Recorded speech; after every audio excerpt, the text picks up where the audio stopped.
Dunia ni susah, lebih susah daripada alam rahim. Kita akan berpindah ke alam barzakh. Alam barzakh lebih susah.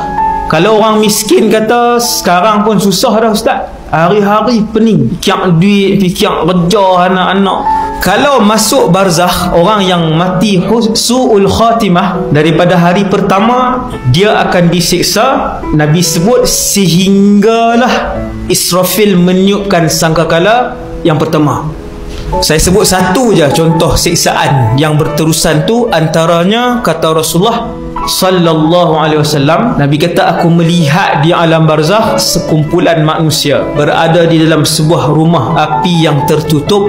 Api itu dinyalakan di dalam rumah itu dan manusia-manusia itu terkepung di dalamnya, sedang api menjulang-julang di dalam rumah itu sendiri. Maka terapung-apunglah lelaki dan perempuan-perempuan yang telanjang di dalam rumah tu. Mereka kekal begitu sehinggalah kiamat dibangkitkan oleh Allah Subhanahu wa ta'ala.